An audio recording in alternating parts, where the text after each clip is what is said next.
Well, I'm breaking into our regular slot of a Friday night to bring you this special episode because I've got to the point now, like many people out there that I've been listening to, who are totally and absolutely fed up of the government, both Westminster and of course the Welsh Government here in Wales, imposing lockdown across the country and draconian measures that is absolutely devastating businesses. It is ruining people's mental health and well-being.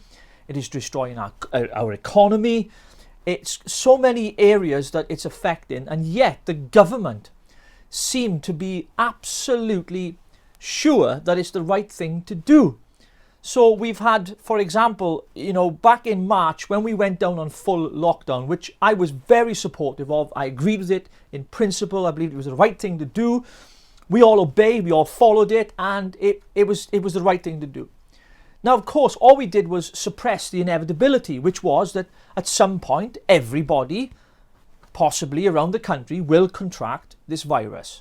Of course they will. It's like the cold, it's like the flu. I know maybe it's different in the effects that it has, but figures don't lie. People die of flu, people die of heart conditions and cancer and so many other life-threatening diseases that actually lots of people have died from as a result of both Westminster and the Welsh Government locking the whole of our country and nation down.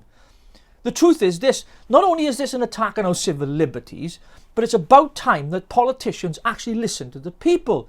It's not that the people have got it right and they've got it wrong, but it's more to the point that even scientists now and doctors are coming out and saying, thousands of them, saying that these lockdown measures will have more of an effect on people's lives, that we'll see death rates rise. People are putting COVID on death certificates when they haven't even died of COVID-19.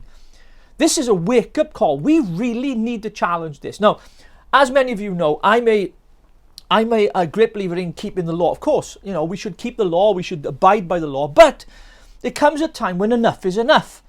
The government have to realise you cannot keep a whole society locked up. It's just impossible. It's almost like a communist country where you're afraid to do anything. I was in the garage this morning. I forgot to wear a mask because I just forget because it's not normal to me. And I don't want it to be normal to me. Not the new normal. Because at the start of all this pandemic, we were told that masks didn't make a difference. Anybody else remember that? Masks don't make a difference, so there's no point wearing them. It's not really an issue. If you want to wear them, you can, but it doesn't really matter. And now all of a sudden, it's mandatory. You've got to wear it. And now they're talking about you have to wear masks in public places. My goodness me, what a load of crap.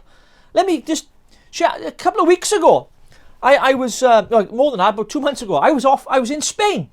Went there for both pleasure and business. And while I was there, the laws there were you had to wear masks outdoors, so in public places. And so people were wearing masks, and I complied, as you do, wearing a mask. But then you walk into a restaurant or a bar or a pub, you take your mask off.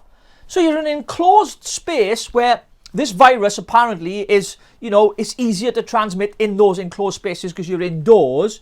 You take your mask off to eat and drink. Bar staff are passing glasses to you, handling stuff. No one's wearing gloves. So it makes you really think, what is really going on? Now, of course, we saw in Cardiff this week there was a anti-lockdown protest, and as I've said in previous episodes and on my social media, protesting I'm all for. It's our legal right, it's freedom that we have the freedom of speech and thought and everything else. But isn't it strange that we can have all these lockdown measures, we can campaign against it, but the government don't seem to be listening? Boris Johnson, Mark Drakeford, you need to listen to what's going on right now. People's lives are being destroyed. People's businesses are being destroyed. You cannot keep this up. This is not the new normal. We must reject the new normal, ladies and gentlemen, because it's not.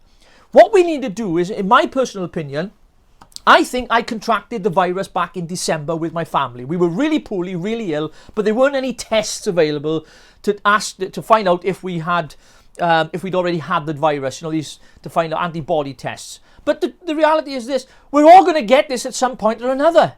It's like the common flu or the cold. I know in some cases we take the serious cases of people who have died of it, and that is really tragic. I understand that. I get that. I know. I have friends, actually, one who is in hospital fighting right now on a ventilator, so I get it. But the truth is this: we cannot shut down the whole of society based on a few scientists who actually, most of them are just based on theory, not on facts, looking at the stats and the figures and the numbers, you know, the death rates, for example, and those in hospital, why are they going up? They're going up because we lifted lockdown and everybody's getting it. You're going to get it. We're going to get it. Wake up. Smell the coffee. We're going to get it at some point. What we need to do is, in my personal opinion, this is just not a political party broadcast. In my opinion, what we need to do is herd immunity. That's what we talked about at the start of all this. We talked about herd immunity. Let people get it, the young, the healthy and fit. Protect the vulnerable, shield those who are elderly and those who are, obviously would probably die from it or potentially fall very ill. Protect those. But let the rest of us get on with doing life.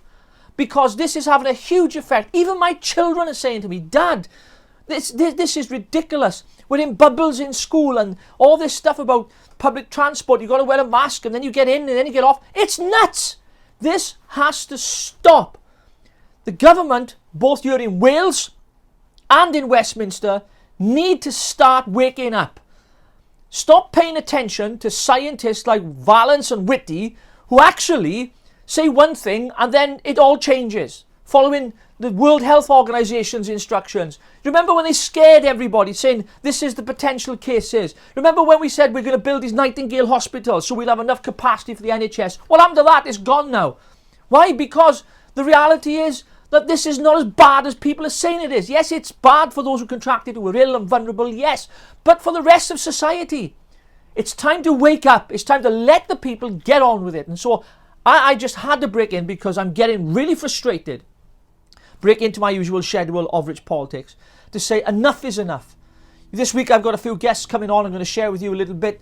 On Friday night we have Jack Ross with us. He's going to be talking about how our culture and our history is under attack and what's happening with the EU negotiations. But I had to break in and say to you that, folks, we need to stand up to the establishment, that this is enough. We cannot go on this way.